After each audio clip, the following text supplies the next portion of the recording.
chân nhau Phật rồi những cái phó các kiểu kiểu rồi siêu hết nhau Phật ông thì này khăn thì còn lẽ mới đi giao thêm đến bên là chân hay là vai để lắm là chân vì cái tiền phải đâu phải cả tôi biết còn ăn nhiều nghe thôi nhưng hay là vai để chọn ăn là món cổ thì đến thì chỉ món cổ xí có một chút nó thu hoa ra và chặt lấy tổ tiền ra rồi gì chung là chung là bảo cái xí này thì ông các bạn thì cao đầu thì program cho cái hôm đó chiếu như hôm trước chiếu order thì nào chúng chỉ có mấy thì là để nhau chọn chọn thì dunia thì ngay cái mặt chọn nhưng mà đi bên hay là vai để vai hôm tôi ngào làm gì này biết mà sang mà tôi mà đi như thế này thì chưa mà nhưng mà cái điều hết dunia cái mặt chọn xuống xìu vai mà nó xìu này mà vai tôi đi chút mà phát một người đi sổ tóm thế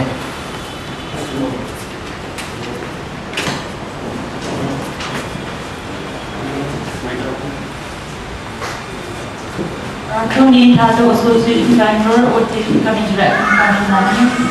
it's a president and second compared to game marketing. Program the session yang tuamin session tak yang tuamin program yang kita once again maju ke atas tak solusi kepada begin kemudian dan sudah let bawa tak dari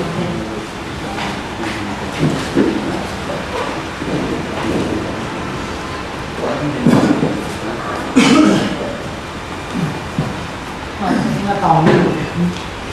nên lao cái tầm lao họ cũng thấy nó mà bên đồ sẽ viên viên con cài tôi đi con nó làm gì cả các bạn ấy bị vợ cái gì to vào tôi bắt chốt rồi mình ta chua vào thì tôi liền nhận ta hết thì đó là một cái số anh cũng khờ và ini số tôi là tất cả anh cũng rằng là cái tầm mà cả đó student association thì mình xác được con này anh không có lỗi để bên tu ni để tập lại thì sao bên hiện tại là họ đâu tiền họ cái chuyện đó không đi mà society là in số là đâu có anh nó cũng là chỉ có thể nên điều là họ cái là nhiều con nên sẽ tu ni họ hết program này cái bằng này khác là cái hết tuần để làm cái hết cái có một cái kiểu hết của người này nó hết buồn mà trong các mình là không là cũng thấy được vào cho cái sự form mà cái từ vào program mới cần có cái ta sẽ bên con IT để mình nào thì nhiều bị mình học hàng này cái đó rất là quan trọng hạt cho nó có cái số Christ nào cũng có nào thì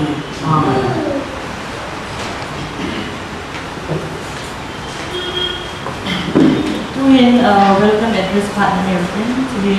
Michael Hawke, President, TSA Bangalore American. Amahin welcome address Kumar introduction let garland let presentation goes to the involved in the market of the development.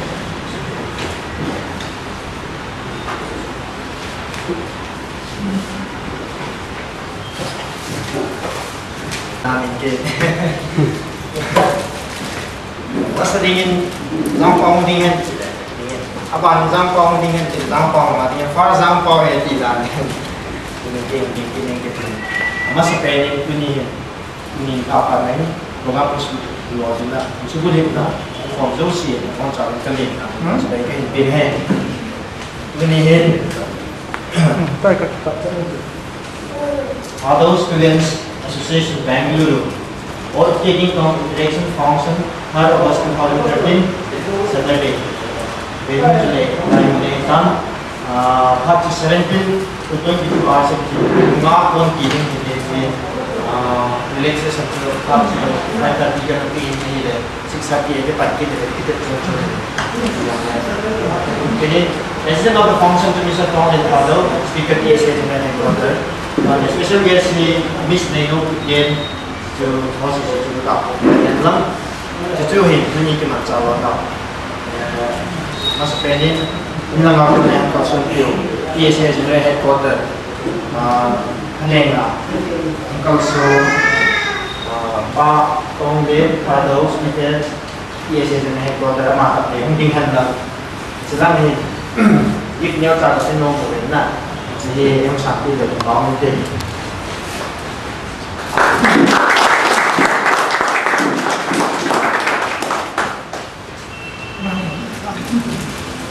máy quay lại năm nay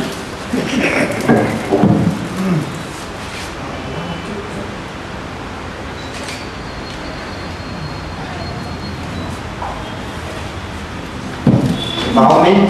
mà những cái mà nhét khăn rồi đi kinh nghiệm thì nó cái có cồn nếu vậy đi lớp sẽ có lên TSA General Headquarter Constitution Ding Region Post ni Speaker Post ki dia ko yun je Speaker chun ni hama ko lingi dia hele election hoi ta je na nam ai lo ai le ama returning officer ding ai na RO ding ai election ta te le je de dung jui chun TSA Bangalore ke form chun je hum ke form jawa ko ni जो तो हम updating function होते हैं लेकिन कॉन्स्टिट्यूशन आपको ना वो जो या जो स्पीकर है जो ये फंक्शन दे जे है TSA जनरल हेडक्वार्टर आपको ना हमारे लिए हम जो सौ है कि जो न्यू का ना सब पहला का से चने हैं लम हमारे ले मकोंगा ना हेड के तो ले मकोंगा और महीन TSA प्रेसिडेंट होगा ना तू जिंग वाइस प्रेसिडेंट होगा ना तू जिंग है शॉर्ट दा ना तू जिंग है ये जो का हेड का दे हैं लम जानीนี่เราเอาจงเห็นทีนี้ดำเนินการว่าเนี่ยทางนี้เลยไปกินดิ้งเหตุจะกินที่เป็นอาชีพจะกินอายุเหตุที่จะประกาศเสียงแล้ว special case is they know to get ahead มาให้ personal problem เอาจริงจะเนี่ยจนฟ้องให้บอลเลยอาชีพที่งงคิดแต่เห็นนะอันนี้เนี่ยครับทั้งหมดนั้นเปลี่ยนจะให้กันเต็มให้มา BSc เอามาให้ BEd เอามาให้MBA เอามาให้ตัว MSc nursing先做那个生的，我们就是接进来的，对吧嘛？也是弄把 degree holder regular 的 degree holder 那个我别个啦，定啊，当兵来的，都提在一起，从这个我们来个我的，你也从的这个嘛，用个他们那个路的那方法一点，变了，往些东西那你那拍的那么太用的，嘛哟，special case 呢只有。điểm này biết thâu đến là vì dòng này các biết thâu thì chưa nhiều các cái sẽ hiện lắm chủ đề tôi đi hiện cái gì là ngã tổ bảo sơ cú mà hiện với cái họ học nên birin Bible college sau cái chuyện này này với cái họ cũng theo hỏi tin bảo lưu thì chỉ là cái buông ngay cái chuyện này này cáiสิ่งô phải cái gì cái điều quan trọng mua quan trọng cái hình hết sọn cái này mà không một team tạo mình hay là pastor hình chỉ thu hành gian thì được không? Chỉ cho hình là gì? Vậy cái câu này thì không cho con mình như này James Hope như làm part này mà ông tin không? Chỉ xin cho họ hơn là làm gọi là pastor cái gì BBC à tin này là. Giá con chụp giống như gì được chuyện hơn là làm gọi là ông ta được ba màu chưa to. Aki Japan le la hi akin thuong ne ki bong jing ji ma so ho ta mo ho kun na ho ki kyong ka ho tho na ji hel ne ngai lu ta ka min akin ne lam pin si min tu ni la wa ong thei ama a be hin din do pi do pa man de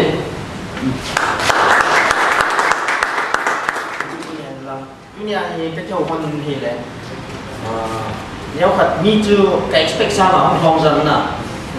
thì certain reason nếu trả trả hôm nay thì điều này thuộc đi vệ sinh của ông thầy ai trong suy tân tâm tại và cao thu hình thu một lần này được thì cái và đồng dưới lại cái gì tôi biết rằng bao đây bị lộ mà chỉ cái này cái chỉ chưa mà thì tôi xem là nếu khát ông thầy xây dựng cái này đẹp hơn tôi nhiều xem là cái nếu khát còn trái dùng đều thuộc đi của tâm tao mà nó tổ ai mà cha ông kêu khát lăng áp bộ sang ông xì xin lại cái này vài cái hoa đi mà anh thì rồi đấy program một bộ thì tôi thì cả sẽ nó hiện là mà lắm rồi làm pháp lý đổi điều hành xe này cho đây evangelist bùi hiện đang vào ngồi hành long Bible college ngồi hành long như thế hồi này nó thì có bên TSA Bangalore này chung gọi bảo thu về hành xe như thế này program nó tại chỉ điều này buổi này nó mình tin nếu các nghe nó vào cái nào progress ông sinh tâm rồi chạy tao vắng hiện tại tâm rồi ông cái lệ kita nó nằm nghe nó còn kita cái bộ điều hiện thì nếu mà người ta bộ điều gì chứ nghiêm hình principle này rồi hình đam thì này hình nào concept principle cái gì mathematics hiện nó mà lại hiểu để sử dụng cái điều cho ông chỉ concept cái này cái bài để bạn phải trả thay đổi bạn trả cái vào làm cái last rồi hiện bây giờ anh chỉ thay đổi hình nào simplification subtraction nhớ chỉ hết cả tính này mình tính chỉ là chỉ vâng chừng bên hình concept bên này bên số chỉ ta này hiểu biết ta sẽ nộp đi bên chưa vì có là thao cái tiền hàng này có là cũng kỳ lâu hàng rồi không có sự tâm tạo gì lâu à lâu này chỉ chơi hoa thì là quanh đi của sự đơn chỉ cái phong môn tiền cái bảo thô xí muốn thật nào nó mới như thế cái này rồi bỏ tay nào cũng chỉ chơi số cái này quay ra cũng như cái đồng đều này cũng chỉ như hôm nay rồi không cái đồng đều hết cái gì số cái điều gì nào chỉ bằng áp chú sát đang hoàn cái hiện tượng thay đổi cái chủ máy là sát đang cái tỷ lệ cái số biểu bằng cái hiện phải cái hiện tượng mà nó những cái cũng chỉ cái hiểu về ở tỉnh điều hiện đúng chưa chủ máy chứ sự đơn gì trong đấy nhà nhau phải thua mình ba này không chỉ bằng là số cái này ra cho nhau phải cái cả sự chỉnh hay là thì cho nên họ bảo vật họ sẽ gì cái này phong cách của máy chỉ phát hiện đấy mà chúng chính phủ máy cả phong điều gì giá cho student tăng số thì bên tu nhiều không có gì chỉ hết sau rồi đã về làm nhau phải máy cái làm rồi cái làm là tiếp nhận là cái phần của tiêu hiện chỉ chuyên là mình mà chọn cái này experience rồi quá dễ nên name thì bằng mình nên mà chọn có nơi cái dụng phát đủ bài ê chị thì cái hệ trong phát trong này thì bao nhiêu và cái game của sao đó thì trong sao mà tiếp tục hiện nay cái lục đồ bài là chị mình nói trong cuối tôi sẽ sử cái nghiệp của máy thì chưa cái cả sự mình nó đi nó cứ xây dựng rồi nếu vậy cả sự chưa không xây giàu đấy bằng cái sự gì đó nào ngày đó mình thì chúng ta sẽ nên chọn chưa ba cái tết nhưng đây nó mà cái đồ cái mà tết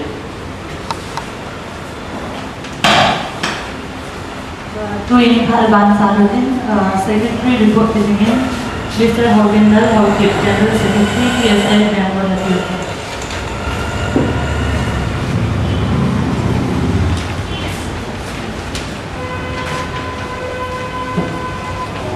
Secretary Report Designate, Sadhu Student Association Bangalore, Sadhu Student Association General Headquarters Kupi,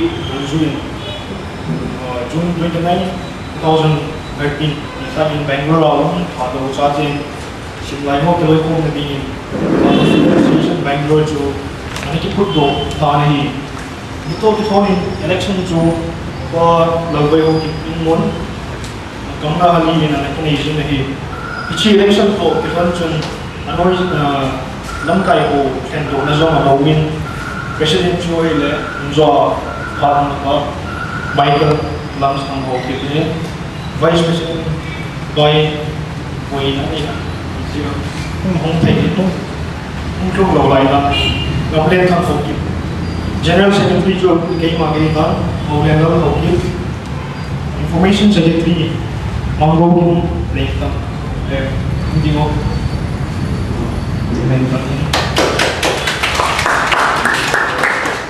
Finance Secretary kong Fraser Jake Nagponsay.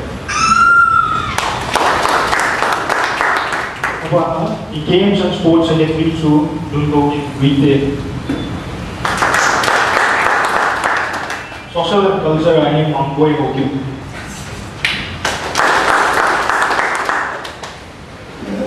Silang kayo ni kinokto na tungsuin taong ni song 2013 June after 2015 June song ayun at sa ay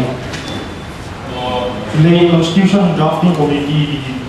Michael lang sa tangokip dahin pangkausit daw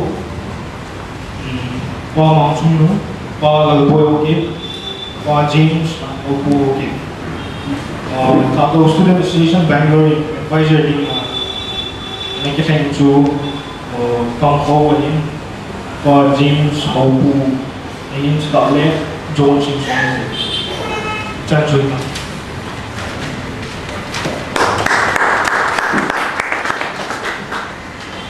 Founding person of founding executive committee of Sultan, Abanandi or taking of founding executive committee happening in the President Party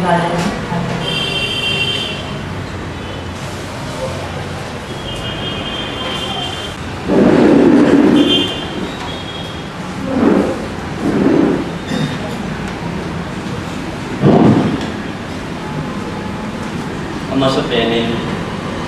kita bang tapai kyo le nong naman na sulit ani chan na in tung sungai lo form lo se chu ke ban ko den se ni zo ting le ke yong chu phat ka cha ni ke lo mun chi ting le chung se ke dang nan tam ta se ta tun ekingan se tung zu ya TSA General Headquarter TPC General Headquarter thanei na bulhing set in the over in so dun ju TSA Bangalore to taking that China South. Masa penting President Michael Hawking makan tinggal na.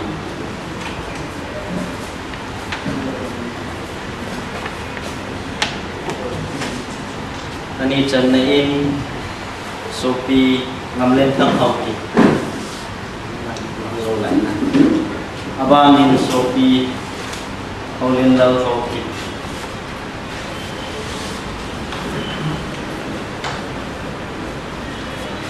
Abanin Sophie Jack Hanglin Pungsai. Abanin Sophie L Mangobin Pungsai. Abanin Sophie Gundogin Guite.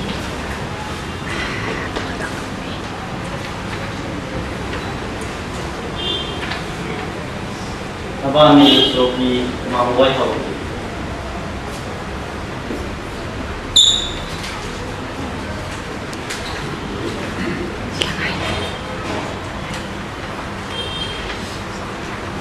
Tinong tingin lang min napamin address police station ating la common budget na hon isa din na.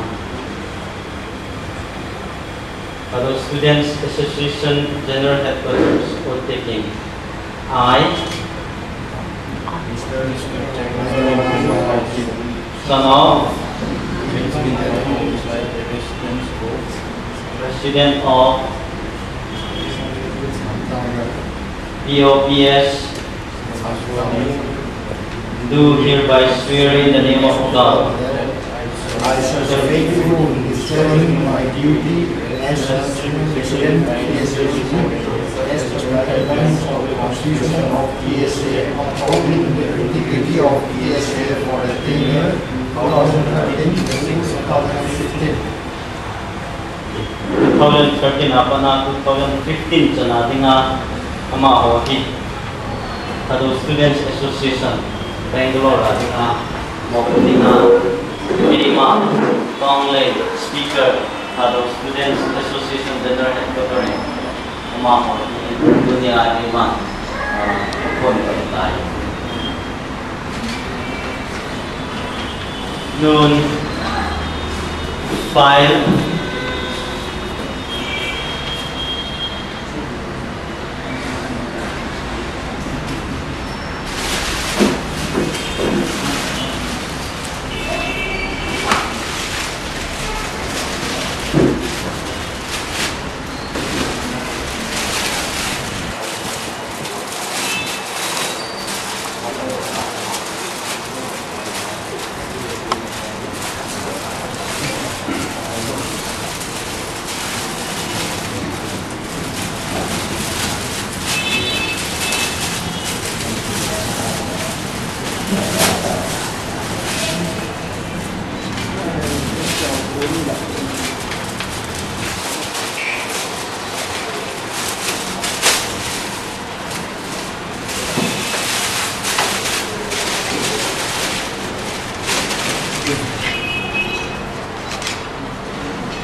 Dia cun ada pun soalnya kalau dengan cun teman dengan itu terkait dengan tinggi yang kita main order di itu itu teknikal macam itu.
Appointment order. Sophie Michael, Sophie Lingotin, Sophie Jack, Sophie Mangokin, Sophie Hongmendal, Sophie Ngamletang.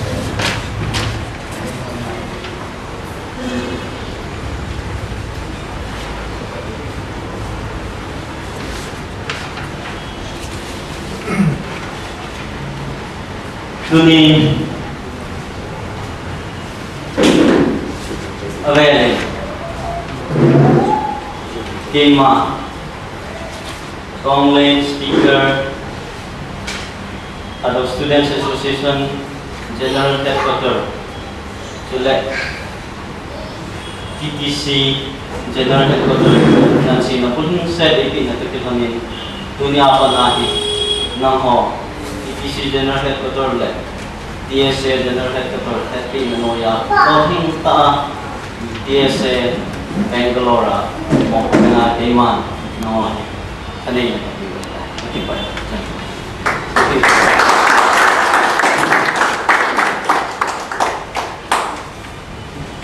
or taking pasok sa amin yung Basu office ko pila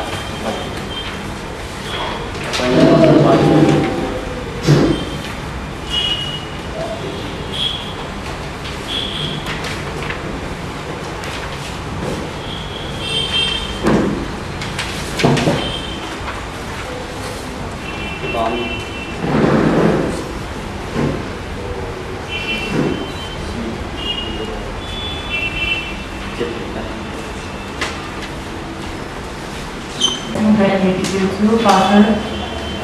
yang perlu konsaitin, aman anak kelasai halin abad. Ready na ini kami lagi kita terbaik dua sudah dalam lesson ini. Tuhin pasal yang perlu konsaitin lesson terbaik ini.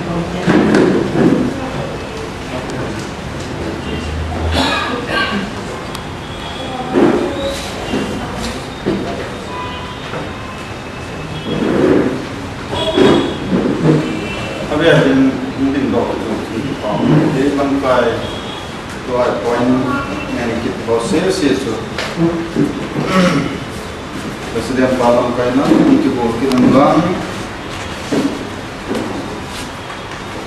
Patin Patin ta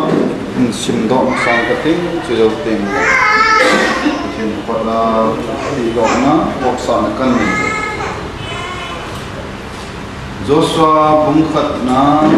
Changgu Changsni Changgit Changpohi Bible Kansai Kalo Jin Sapawan Sinjin Kating. Be strong and of good courage, for unto these people shalt thou divide for an inheritance the land which I swore unto their fathers to give them. Only be thou strong and very courage, that thou may observe to do according to all the law which Moses thy servant commanded thee. Turn not from it to the right hand or to the left, that thou may prosper wheresoever thou goest. This book of the law shall not depart out of thy mouth, but thou shalt meditate therein day and night,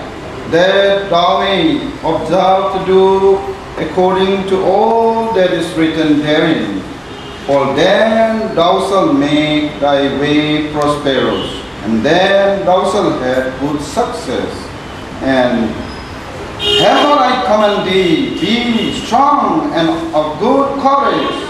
Be not afraid, neither be thou dismayed, for the Lord thy God is with thee. Pathin pathe buon lang, keman tao pinangin ko. On san pathin dan, buon siutin kenak mawad. Van lei sin sema ke ozo seong e semawa ongkon to nau kapu bram pathin, Isaac pathin, Jacob pathin. Dunia ta sanjate ke ozo sia dingazong kapatheno nahi ta zalin namin lo pisang time kan thangwa masale tunin pakai pathe nangman nathisanal hadam nachate ke ho nammi te yang tisun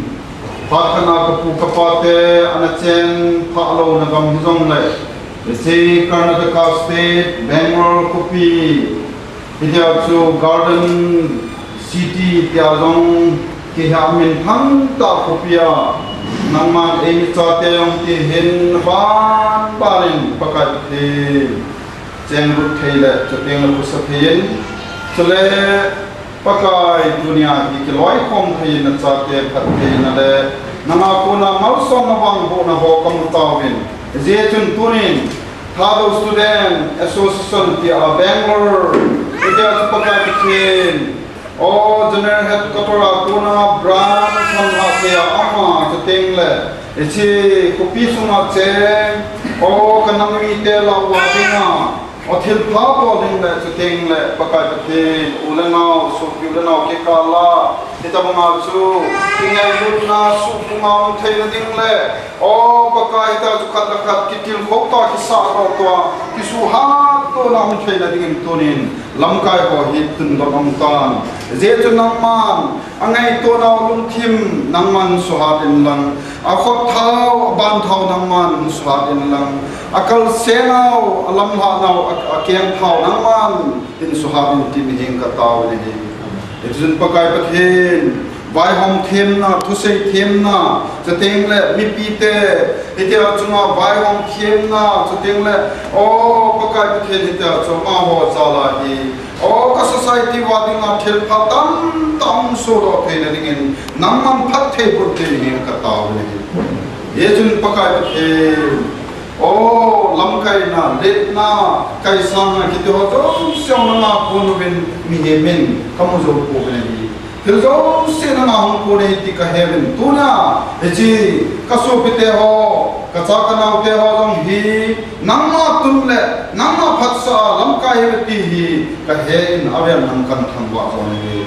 je tulung se tain namman pi jing jing in lam o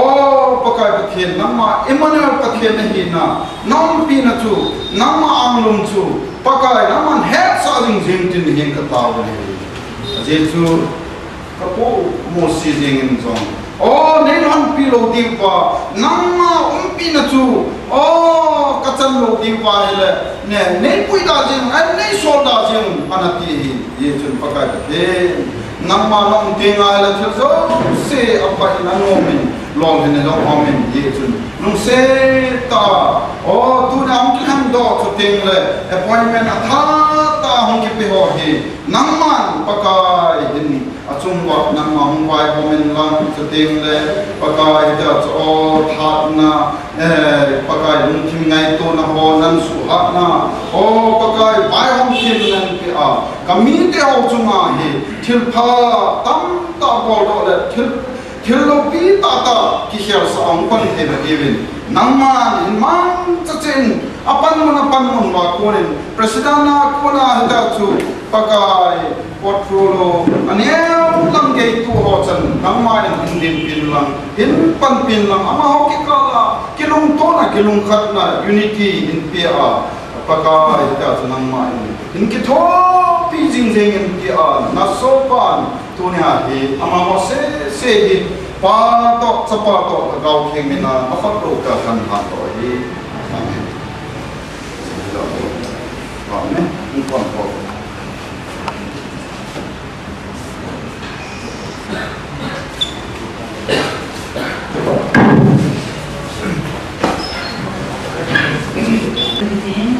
He Mr. Tony Thado, Speaker TSA, GH1 ng Kang sila ay kitawang.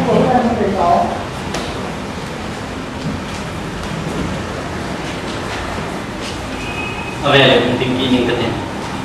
Ama sa penten, ken kasaying tempat kasay masangin. Thado Tribe Council General Headquarter ako na lehan to kanang isimin katin. Itjehi Thado Tribe Council General Headquarter Secretary General Pahing Sudehi. Aman Bible Jangkat Koden Boding Psalm 133:1. Vedan Sopi na Sopi. Ipung kanajan fonting iti panaka kay kita. Jungmang pa hamjang kan mele wanguna azui jing le bui hoi jing la eho aro chate hon dunia di bang long phong the le ba bang le phong the ya atha bi noya ekai hoi the ya lowa insung sim tu tinga bai lo mon ho zo se na on chaw in nai chi bai kan bo be Hal nung lang ay tan, mi china ani na sangin, gam kayo sila, namlo sila kanari fongta. Halote duni nung timle, hala jong lele kam hala ni po kalte nga insung loma sin tuting benti mubi. Halo Students Association Bangalore ito ja jong kakipana sangin, katanong kay kapindi. Kay mata hong nga jong President DPC General Headquarters ay desa kayong takano ahin la ang sumpay na kaya kung sa'yo din kamong danagay kungin ay dampen kungay PSA General Headquarters kateng nga akong kiso yung tonglin tawag ki ijakay amato nakija puti mo dampen kungay kontawin jimti dati niluwin yung sungsim pagka nakamay layo kaltimon sungpatinin natok na tham na Joseph na kan piji wan lang lolin na le pachan na pita dam sota hen PSA Bangalore na hachaw ang pinlin of Secretary General TTC General Headquarters chichu Thado Tribe Council General Headquarters ako na lekhatot khati President pa matla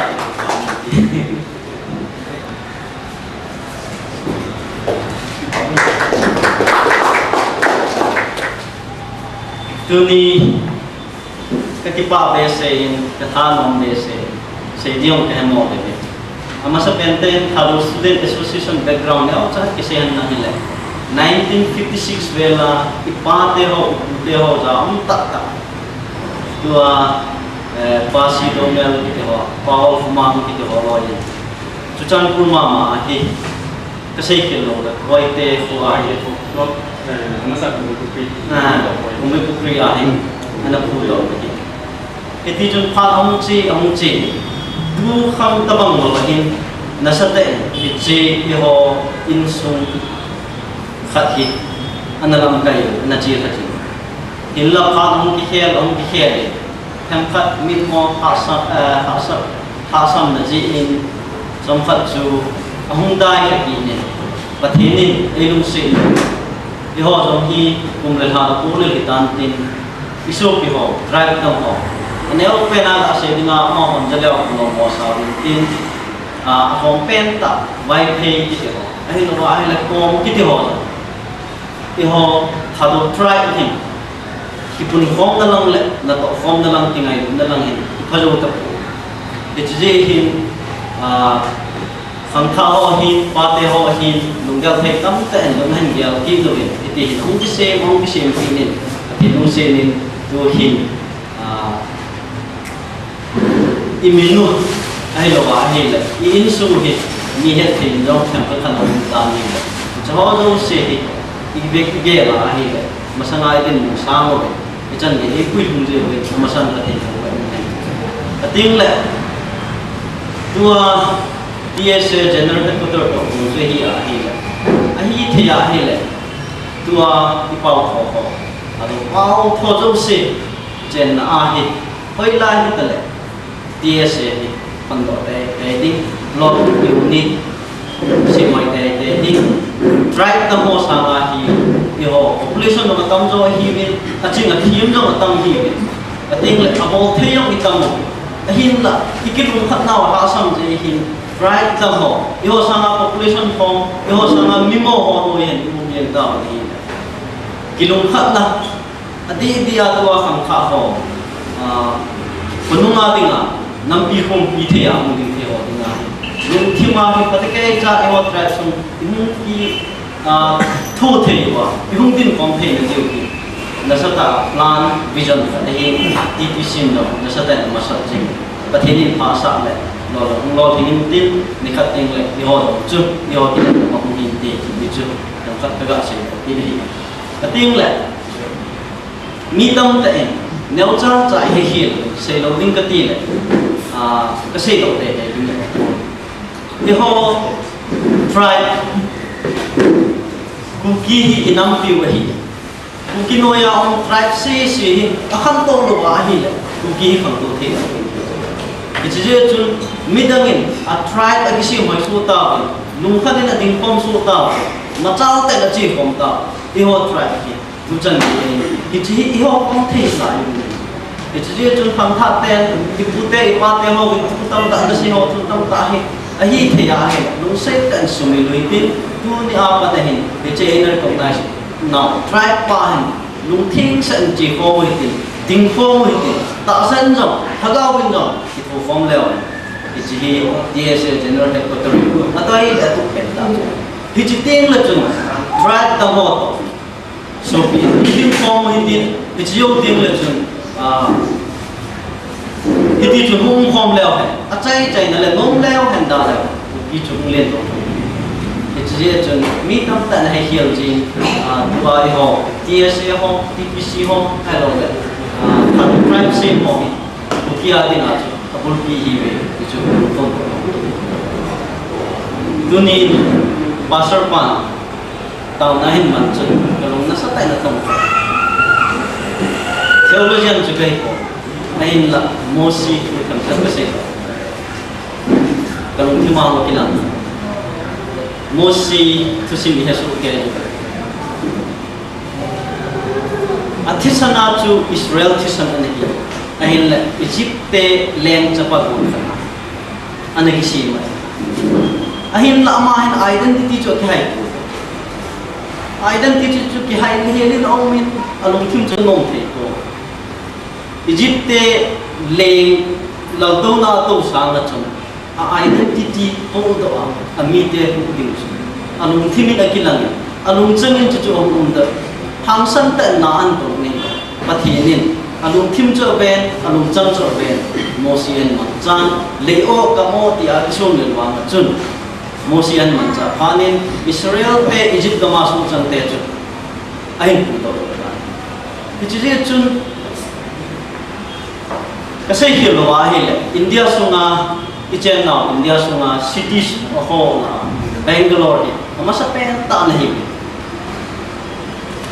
pathinin na ho hi Hiltam kita boy na hasat na ay lawa ni le gen the na ay lawa ni ichon gam pa na say thi lo hasat na tam ta nen ko di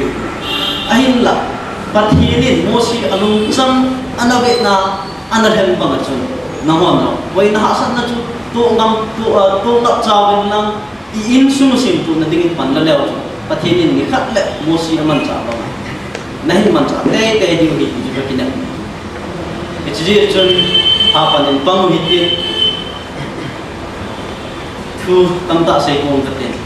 achai na langa ka sei nom chai ba hi dunia atha bia urtaking ilaw lo mi agi june suma na ba ba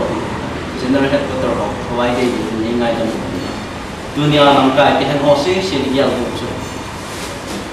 hi thei chana mi to kina kisau kyo sit pa hi icha ko ning ki kam seo tin ito diu thil pha hi sam pe in to chi leo ni kat le lo to ki ating le kineu sa tan hi mo hi te chu lam kai ka te mo hi kineo sa kiti hi hon mimation ho adan India mimation ho kineo sa ya kineo sa kiti hi miham sa ho mipasa ho kineo sa ahina ahimla a principal power to compromise po hi chepi jing ding asay ding pa na say ding ato ding pa na to ding abo ding pa na to ding ay ba ka kineo sa ahin iti pa hi ha bolin mo gitin pa chim chipi itu ketik mo na hi ating le nahohin gen thei ha sa tam ta nan ko diwin susan ko TSA kaga udoni ba yung sunama ha pa kan say kasi ibang bangin ama ha hinong selin na to takat ana tong kata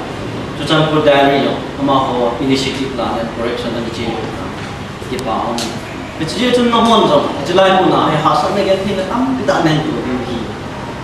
Ihet sa saho to sim khatra kasi ito yan na nila. US te President Mola ariko fay penta tuni chan gaya Abraham Lincoln na ito.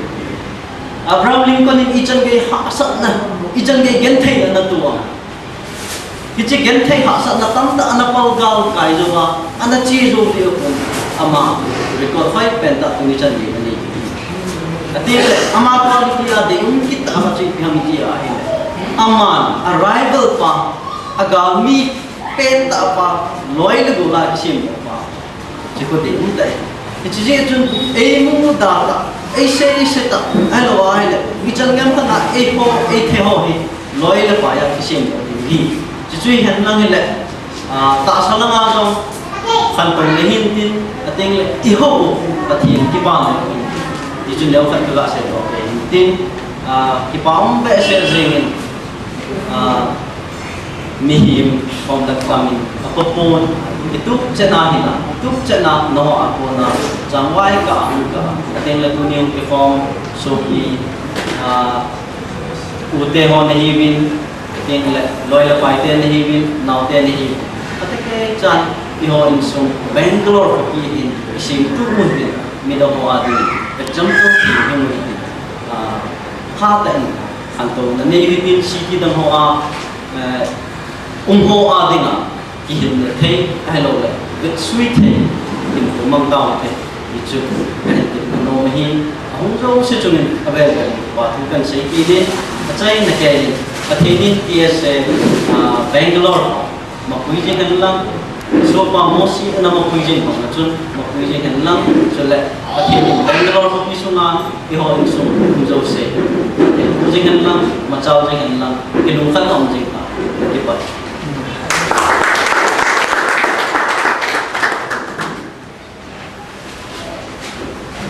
Student Bane Sakit Divin something din Matawag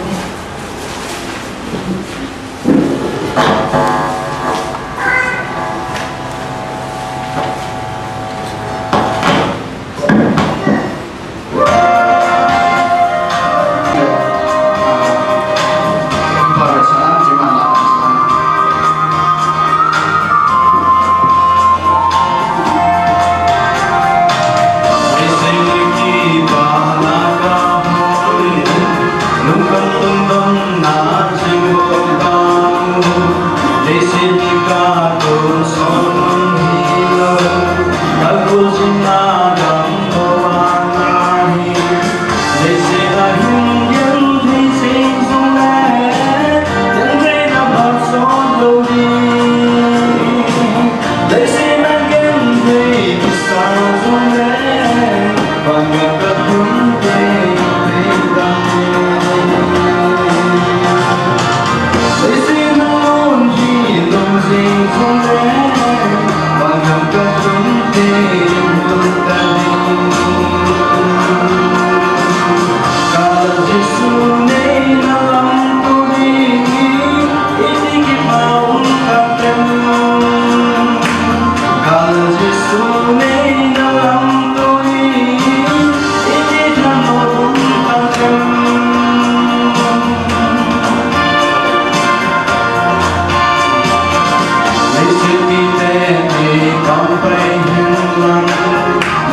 Gõ để không bỏ lỡ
program ini untuk menghiasi. Jadi juga untuk auditing percuma kayak orang yang mau oil. Jadi juga ada main auditing hasil dari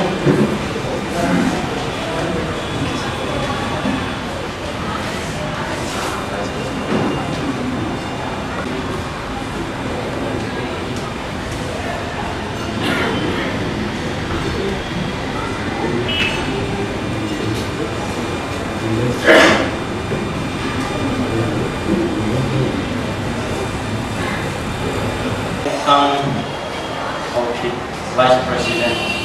Sitan Mahamudar Mahamudi.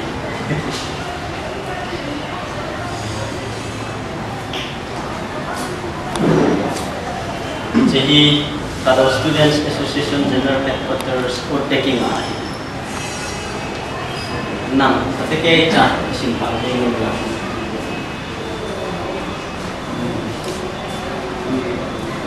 Office of the Dadao Student Association General Headquarters, Head Office Manipur, North Korea. Dadao Student Association General Headquarters, Old Peking. I, Mr. Nameta Hokip, the son of Sri Mansana Hokip, a resident of Bangalore and our police station, Kotanur. Do hereby show in the name of God that I shall be faithful in discharging my duty as the Vice President PSA Bangalore as per guidelines of the Constitution of PSA, upholding in the integrity of PSA for the tenure 2013 to 2015.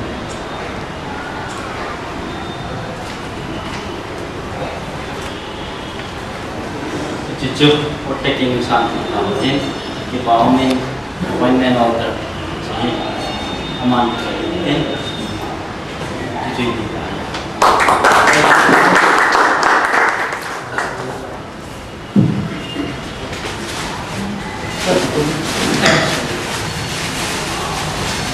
một hay cần nó lại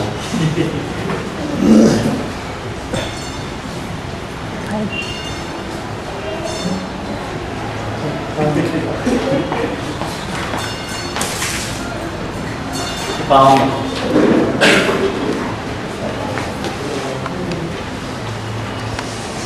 Tuin Khat Sarifin, seminar preparation for PDD, Pastor Henry Lord Nakawute.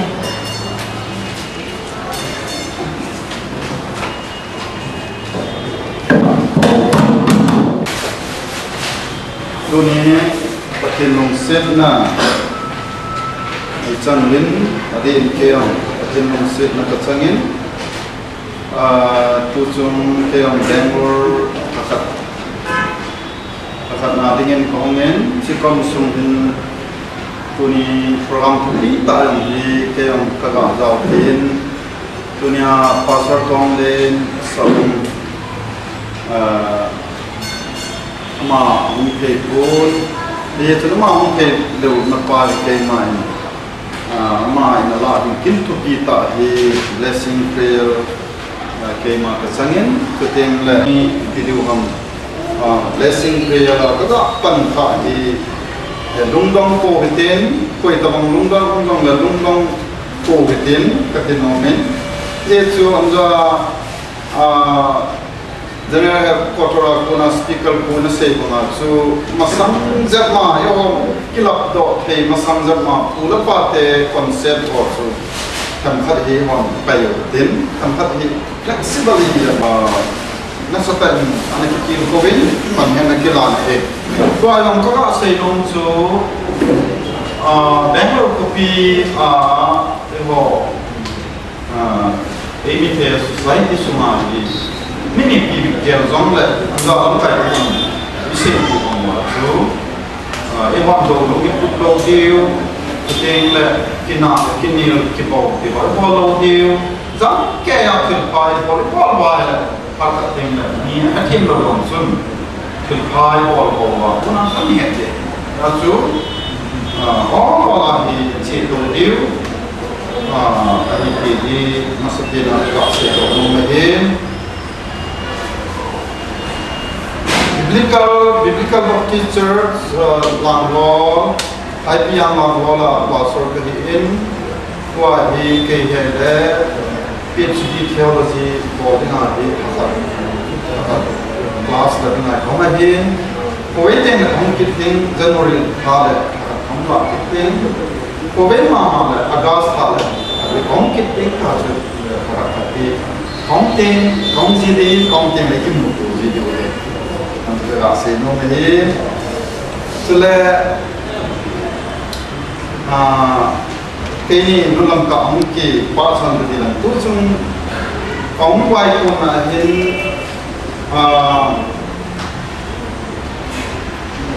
dijun waktu umpai pakai dalam penampan garis panel dalam bagian dijun kaum yang jong airport ini ngah ini dijun main Aina kuilut ni, jenis agi ta, jalan kini also baru makai, jalan pun somnani langai ta, jun kaki soaldo, jingin seminar yang mungkin kini, dua di kecil kita yang di mungkin kita, erfan anak kami yang kita mungkin ini, ya cuma lah yang tak mungkin kini nam Jesu Jesu yang kita ni le yang apa tu, jenis nama jiwan tu, minister jiwan tu, kian kau etipa ni, noya nak teror, agak teror yang ni, agak jelas nomor. Cina berasa tu, kau upah kita sah, jika sah kena ikai, pasal tadi orang kadar itu, yang le Kim jeng apa yang hi, itu bewa update ke boleh lo le, kita lo kasih umbe. Ya tu, ya kasih nama hi, tahi itu sambil kadein secular line cie hodong, itu ya tu nato papa muthe dingin, ini mubah coba le, India to India on the PhD chan mo from the research research scholar ka hiu wa am ta hem do wa le ita thil I hol gel wa kona hi tak ting le inam pong ito ma bi ke ho phap ni ting le la one two three ki he to do la he ni to te ti ka kina na ka e chun ton paper chun ga ta tin to line paper he paper in present ki bol nom ka to ni mo hen paper we do a be ko ai lo wa le nam se ne he am I ta bong ka khang ang ni ta de ki bol be se no ko ni ang le to ni a de lam ka ho ko na ka ma hi paper I he to wa ka no no ho tu he to lo ni ang le ke ba ni be nei la he ka ti ni na nei bol ka ti chuni ba the yu nan bol ta bin ka ti pa in lam ka ho sunga zong ka ki pa na be den kan pong lo he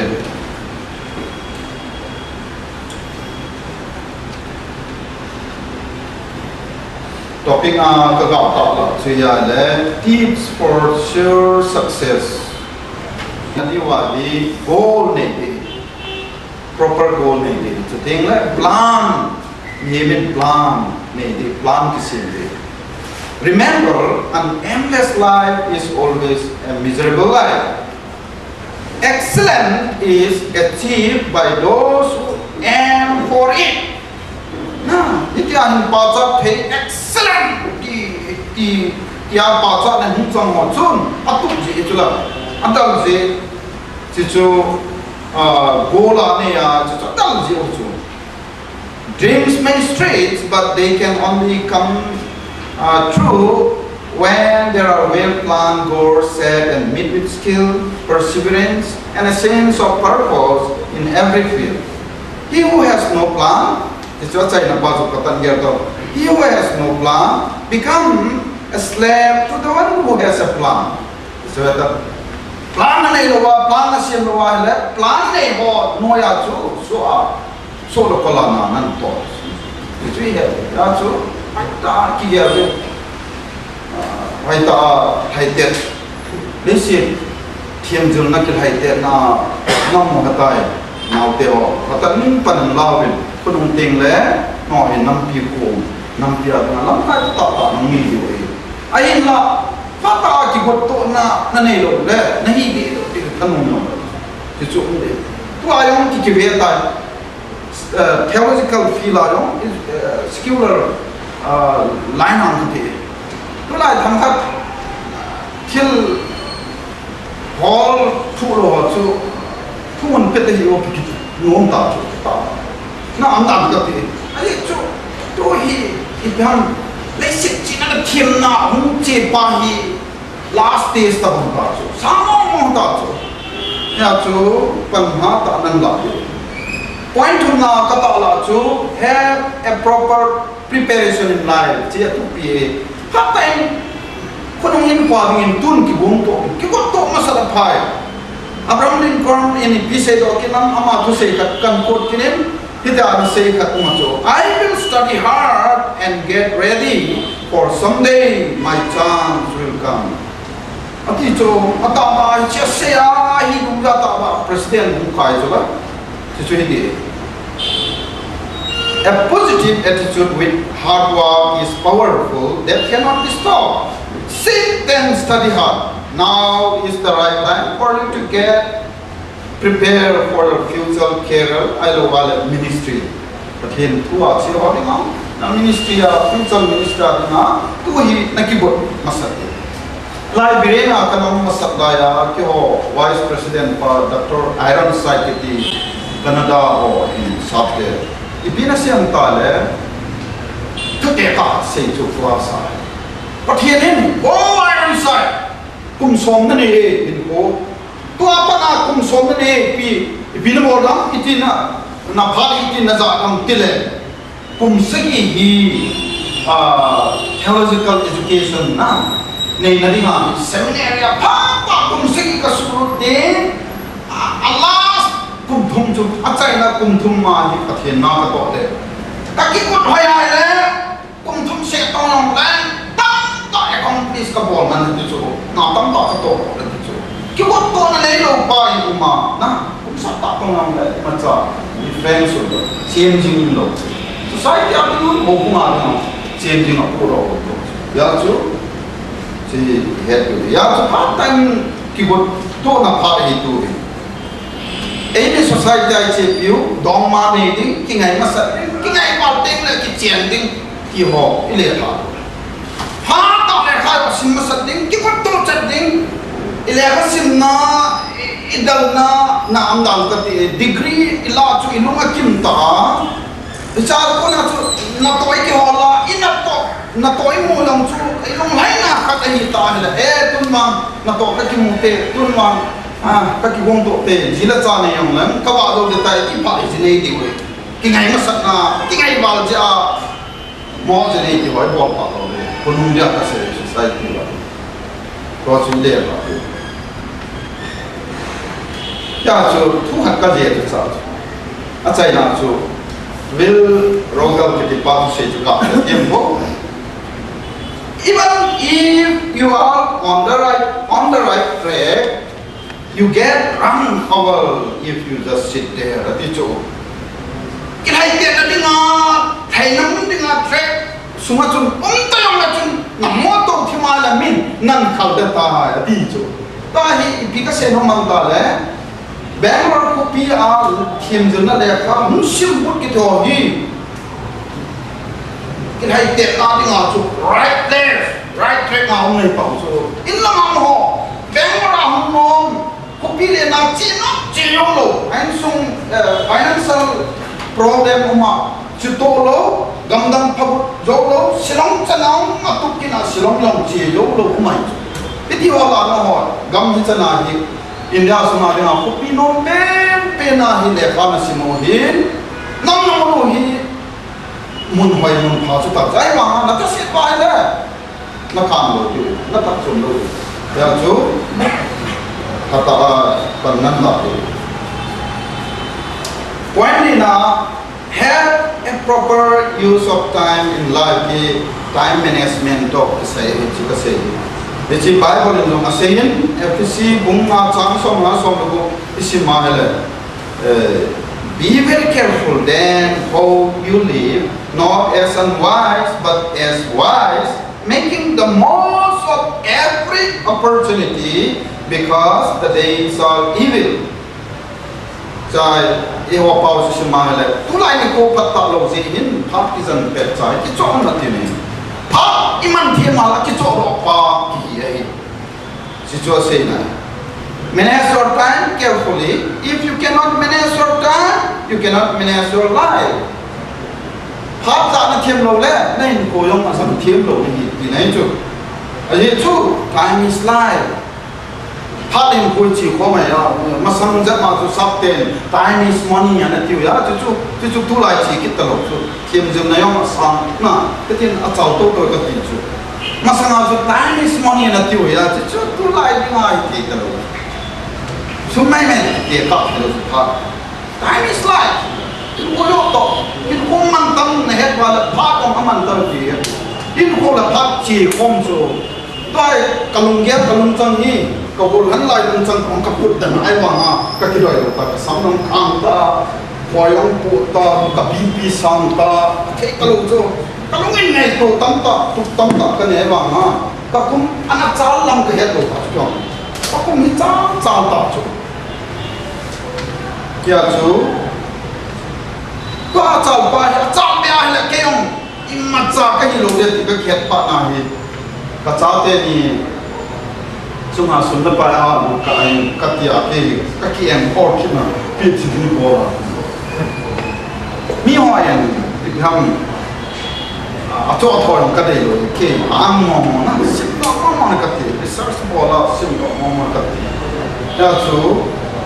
กลุ่มรุ่นน่ะเทคโนโลยีที่ดูจ้ะเทคโนโลยีกับตัวเอจน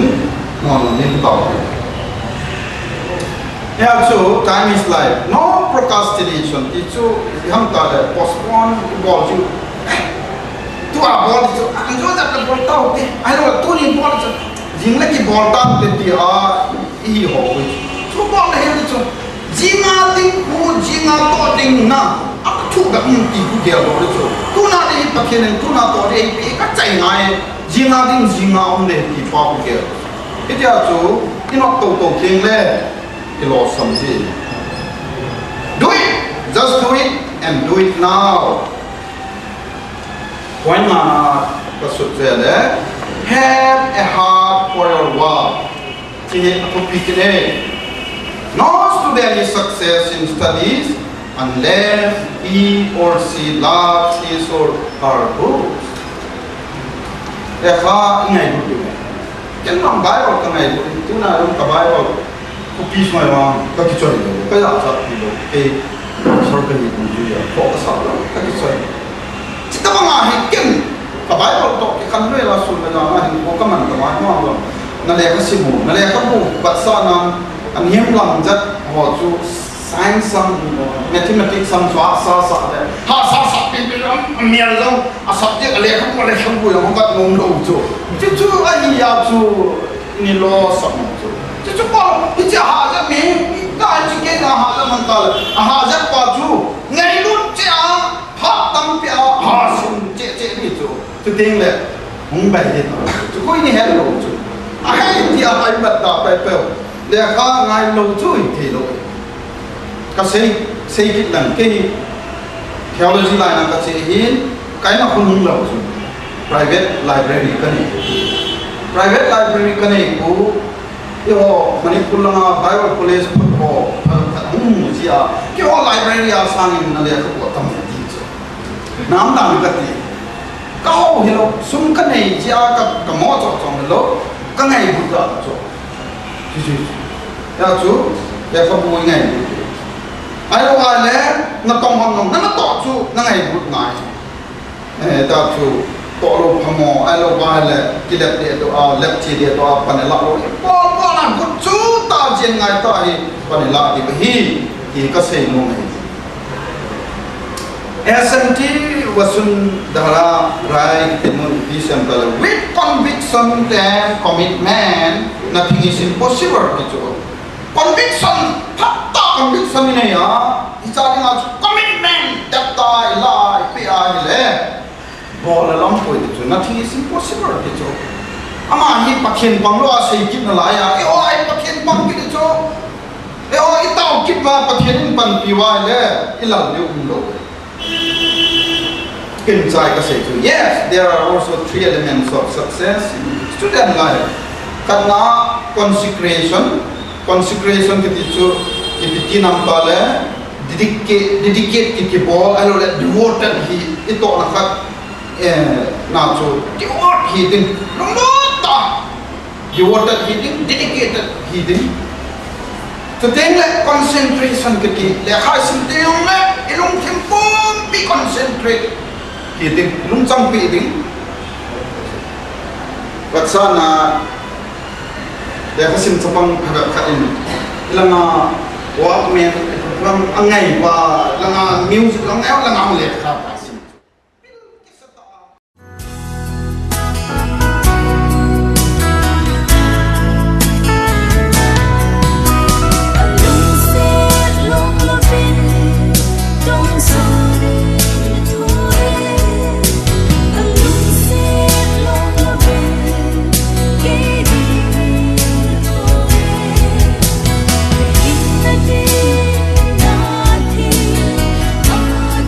Keep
một tới ta